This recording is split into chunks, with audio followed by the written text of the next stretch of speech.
السلام علیکم جیمنائز، میں حارث اعظمی پروفیشنل اسٹرالوجر آپ کی خدمت میں حاضر ہوں اس ہفتے کی آسٹرولوجیکل ریسرچز کے ساتھ۔ یہ جون کا پہلا ویک ہے، 30 مئی سے شروع ہو کر 5 جون تک جائے گا۔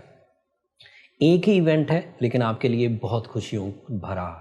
آپ کے لیے کامیابیوں کی وجہ بنے گا۔ 2 جون کو وینس آپ کے لیے آپ کے 2nd ہاؤس میں آ جائے گا۔ 2 جون 2nd house, and 2nd house پر وینس کا آنا کئی طرح کے فوائد کی وجہ بنے گا، لیکن کچھ احتیاطی معاملات بھی کرنے ہوں گے۔ میں سب تفصیل بیان کرتا ہوں۔ جو احتیاطی معاملات ہیں وہ بعد میں بیان کرتا ہوں، پہلے خوشی کی خبریں سنا دوں، نہیں تو ویڈیو کے شروع میں ہی ٹربل والی خبریں سامنے آنے لگ جائیں گی۔ وینس کا 2nd ہاؤس میں ہونا ایک پلیزنٹ اینگل ہے وینس کا، یہ کینسر ہاؤس کہلاتا ہے۔ وینس ایک ایموشنل پلانٹ ہے، ایسا فیول جنریٹ کرتا ہے جس سے جذباتی کیفیات میں نکھار آتا ہے، نفاست آتی ہے، ٹارگٹ فلنس آتی ہے، بیوٹی لونگ نیچر آتی ہے، پیار، محبت، ریلیشن شپ ڈیزائر، خوشیوں کی ڈیزائر اینڈ کھانے پینے کی ڈیزائر، لوگوں سے بات چیت کرنے کی، لوگوں سے کنیکشن بنانے کی ڈیزائر۔ تو یہ وینس کے پازیٹیو اینگل کی وجہ سے یہ ایڈوانٹیجز اٹھتے ہیں۔ اب وہ پازیٹیو اینگل کیونکہ 2nd ہاؤس ہے تو یہ جتنی بھی میل ملاپ کنیکشن بنانے کی ڈیزائر ہے، یہ مال سے، کیریئر سے، مٹیریل سائڈ سے آپ کے یہ کنیکشن بننے کے چانس زیادہ تیز ہو جائیں گے۔ اگر وینس کینسر ہاؤس میں ہو تو ڈیل میکنگ بڑھ جاتی ہے، اسپیشلی جاب، کیریئر، مطلب ذریعہ معاش کا کوئی بھی فیلڈ ہو، انویسٹمنٹس ہوں، یہاں سے آپ کو ایڈوانٹیجز اٹھیں گے۔ اور یہ اسپیشل ٹائم ہے for new job, for job switching, investments, multi tasking, اور یہ صرف جیمنائی کو ایڈوانٹیج حاصل ہے۔ جیمنائی کے ہی صرف یہ 2nd ہاؤس میں ہے، باقیوں کے لیے کسی کے لیے 1st ہاؤس میں ہے، کسی کے لیے 3rd ہاؤس میں ہے، وہ ڈیفرنٹ ایڈوانٹیج ہے۔ بٹ جس کے لیے یہ 2nd ہاؤس میں ہے وہ صرف جیمنائز ہیں۔ جیمنائز تبھی اس سے ایڈوانٹیج لے پائیں گے اگر وہ اپنے موڈ کو کنٹرول رکھیں۔ ایز یو نو، جیمنائز آپ کا رولنگ پلانٹ مرکری پچھلے ہفتے 29 مئی سے ریٹروگریڈ ہے، تو آپ کا انداز گفتگو بڑا کاؤنٹ ہوگا۔ اب اگر آپ انداز گفتگو میں بہت ہارش ہو رہے ہیں، بہت اگریسو ہو رہے ہیں، بہت جلد باز ہو رہے ہیں، بہت ہی اریٹیٹنگ ہو رہے ہیں، بہت انکمفرٹیبل ہو رہے ہیں، نہ خود اچھی بات کر رہے ہیں نہ دوسروں کی اچھی بات کو oblige کر رہے ہیں، تو پھر یہ والا وینس آپ کو کوئی بڑا فائدہ نہیں دے پائے گا۔ بٹ اگر آپ بڑے مفکرانہ، تدبرانہ انداز سے گفتگو کرتے ہیں اور پھر گفتگو میں بہت پلان فلی چلتے ہیں، ٹو دی ٹارگٹ رہتے ہیں، پھر آپ کا ویژن براڈ ہے، تو پھر آپ اس وینس کے ایونٹ سے، اس سولر ایونٹ سے، اس اللہ تعالیٰ کی نعمت سے، وینس کے اس طرز کے فیول سے کم از کم مالی فوائد ضرور حاصل کر لیں۔ ناٹ اونلی مالی فوائد، بٹ کیونکہ یہ آپ کے 5th ہاؤس کا ریپریزنٹیٹیو ہے، تو اگر شادی بیاہ کی کوئی پلاننگ ہے تو اس میں بھی کافی سکسیسفل رہیں گے۔ اگر کسی سے محبت کا اظہار کرنا ہے تو اس کے لیے بھی آپ کے لیے یہ موسم بہت اچھا ہے۔ باقی دیگر ایشوز جیسے وہ گرہن کے اثرات ابھی تک چل رہے ہیں، 26 مئی کو جو گرہن ہوا، پھر وہ ریٹروگریشن آف سیٹرن، آپ اسے بھی اگنور نہیں کر سکتے۔ وہ ایسے امپیکٹس ہیں جو آپ کے لیے کہیں نہ کہیں تلوار لے کر کھڑے ہیں، کچھ نہ کچھ پرابلم کر سکتے ہیں، لیکن وہ پرابلمز اپنی جگہ اگر آپ نے انہیں ڈیل کر لیا ہے، اگر آپ نے ایمرلڈ پہنا، اگر آپ نے روبی پہنا، اگر آپ نے سورہ شمس پڑھی، اگر آپ نے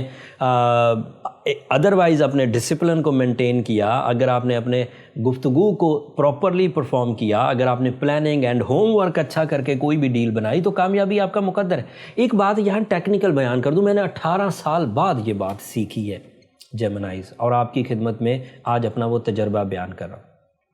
جن کاموں میں آپ ایکسپیرینسڈ ہیں، مطلب ڈیلی کرتے ہیں، لیٹ سے آپ ڈیلی کچھ گھنٹوں کے لیے ایک کام کو ٹائم دیتے ہیں، آپ آفس جاتے ہیں، آپ کسی میٹنگ میں جاتے ہیں، آپ کوئی کام کر رہے ہیں، کوئی ریسرچ، کچھ بھی کرتے ہیں، ڈیلی کرتے ہیں، اور کرائٹیریا سیم رہتا ہے ڈیلی، 5-7 لوگوں سے بات چیت ہوتی ہے، آپ کو ان کے موڈ کا پتہ ہے، آپ کو ان کی ورتھ کا پتہ ہے، آپ کے پاس بہت سارا ایکسپیرینس ہے، ریہرسلز ہیں، and you are master of your work, تو آپ کو کوئی ریٹروگریشن، کوئی بیڈ پیچ، کوئی ٹربل، کچھ نقصان نہیں دیتی، بیکاز آپ حالات کو اپنی صلاحیتوں سے کنٹرول کرنے کے عادی ہو چکے ہوتے ہیں۔ پرابلم کہاں آتی ہے کہ جب آپ کو نئے بندوں کا سامنا کرنا پڑتا ہے، کسی نئے ایونٹ کا سامنا کرنا پڑتا ہے، کسی ویکنڈ پر ریٹروگریشن آف مرکری بھی چل رہا ہے اور کسی ویکنڈ پر 10-12 نئے لوگوں سے واسطہ پڑ گیا، آپ کو ان کے بارے میں کچھ نہیں پتہ، ان کو آپ کے بارے میں کچھ نہیں پتہ، وہ ایسے سوال کر رہے ہیں جو آپ کو اریٹیٹ کر رہے ہیں، آپ ایسی باتیں کر رہے ہیں جو انہیں اریٹیٹ کر رہی ہیں، ایک دوسرے کو ہضم نہیں ہوں گی، کلیشز پیدا ہو جائیں گے۔ کسی نئی کمپنی سے آپ کی ڈیل چل رہی ہے، ویسے یو آر ایکسپیرینس، لیکن ایسا آدمی مل گیا جو آپ کی فطرت کے بالکل اینٹی ہے، تو وہاں آپ کا اصل ایگزام شروع ہوگا۔ اگر وہاں آپ اپنا گفتگو، اپنی ایکسپلینیشنز، اپنی ڈاکومنٹیشن میں ذرا سی بھی جھول کریں گے تو ڈیل نہیں بن پائے گی۔ بٹ اگر روزمرہ کے کام ہیں جن پر آپ کا ہولڈ ہے، جس کو ڈیلی ڈیل کرنا آپ کے لیے کوئی معنی نہیں رکھتا، آپ آرام سے کر جاتے ہیں، جیسے ڈرائیو کرنا، روز ایک ہی گاڑی چلا رہے ہیں، کوئی مشکل نہیں آئے گی۔ بٹ نئی گاڑی بائی کریں گے تو پرابلم ہوگی، نئے رشتے بنائیں گے تو پرابلم ہوگی۔ یہ ریٹروگریشن کا امپیکٹ نیا سامنے آیا، and this is my research on the behalf of my daily experiences on my clients on the international forums, so میں نے یہ آپ سے شیئر کر دی۔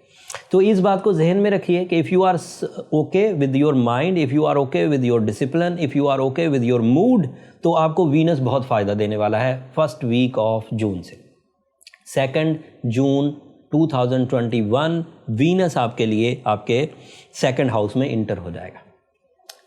اگلے ہفتے کا ایک چھوٹا سا کلو دیتا ہوں، یہاں بات ختم ہوگی۔ اس ہفتے ایک ہی ایونٹ تھا جو میں نے ایکسپلین کر دیا، کوئی چیز رہ گئی ہو تو کمنٹس میں اظہار کر دیجیے گا، میں ادھر جواب دے دوں گا۔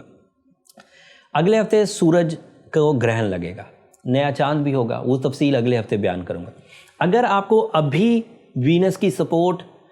اور دیگر اقدامات کرنے کے باوجود سکون نہیں ہے،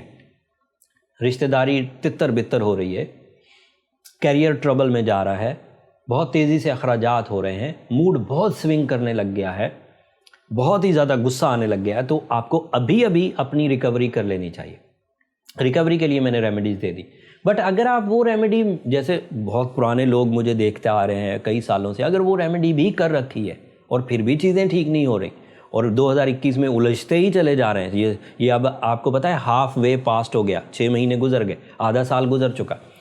اینڈ اب ہم مڈ آف 2021 میں کھڑے ہیں اور ابھی بھی آپ ریکور نہیں ہیں، تو پھر آپ کو اب زیادہ ٹائم ویسٹ نہیں کرنا چاہیے۔ دا رائٹ میتھڈ کہ اب آپ اپنی پرسنل ڈائگنوسس کی طرف جائیے۔ Birth chart method of calculation is a ideal method, جس سے یہ بات کور ہو جاتی ہے کہ ہم کتنے پانی میں صلاحیتیں ہیں، کتنی ہمیں ایکسپیکٹ کتنا کرنا چاہیے، جتنی صلاحیتیں انہیں بھرپور انداز سے کیسے استعمال کیا جا سکتا ہے۔ اس ڈائگنوسس کے لیے جو برتھ چارٹ بنتا ہے وہ ایک بہترین فارمیشن ہے آپ کو اپنے آپ کو سمجھنے کے لیے، ایک بہترین میتھڈ۔ اس کے لیے یہ نمبر نیچے چلتے رہتے ہیں، آپ اپنی personal discussions, personal investments, personal matters کو ان نمبروں پہ ڈسکس کر سکتے ہیں آفٹر یور اپائنٹمنٹ، اور وہ فری فورم نہیں ہے جیمنائز، ہوپ فلی آپ انڈرسٹینڈ کریں گے۔ اگلے ہفتے جب سورج گرہن ہوگا تو سورج آپ کے ہاں فرسٹ ہاؤس میں ہے، یس، سن آپ کے فرسٹ ہاؤس میں۔ سورج کے فرسٹ ہاؤس میں گرہن زدہ ہونے کی وجہ سے آپ کو کیا صحت کے مسائل، شخصیت کے مسائل، صلاحیتوں کی پرابلمز، معاملات زندگی یا دیگر فیکٹرز آف لائف میں کیا پرابلمز آ سکتی ہیں، وہ سب آپ کو اگلے ہفتے کی ویڈیو میں بیان کروں گا۔ تب تک کے لیے اجازت دیجیے۔ جاتے جاتے میری 2 درخواستیں ہمیشہ کی طرح جیمنائز، اگر یہ سب ایونٹ سمجھانا، اپنے ایکسپیرینسز آپ سے شیئر کرنا، آپ کو ان ایونٹ سے آگاہ کرتے ہوئے تلقین کرنا، یا یہ سب باتیں اگر آپ کے کام کی ہوں یا آپ کے لیے کسی طرح نالج میں اضافہ کرتی ہوں، تو ہمیں اپنی دعاؤں میں ضرور یاد رکھیے۔ جیمنائز، آپ کی دعائیں ہمارے لیے بہت قیمتی ہیں، میرے لیے تو بہت قیمتی ہیں، اس دنیا کے لیے بھی، آخرت کے لیے بھی۔ چینل کو بھی ضرور سبسکرائب کر لیجیے گا، آپ کی سبسکرپشن ہماری حوصلہ افزائی کی وجہ بنتی ہے۔ اگلے ہفتے تک کے لیے اب اجازت دیجیے، اور اپنے ٹائم کو اچھے انداز سے سمجھ کر ڈیسیجنز لیجیے۔ وقت کا عروج اور زوال میں کنورٹ ہوتے رہنا، دن اور رات کا بار بار آنا، یہ اللہ تعالیٰ کی نشانیوں میں سے ہے، انہیں سمجھیے اور پرفارم کریے۔ اگلے ہفتے تک کے لیے اللہ نے کے پاس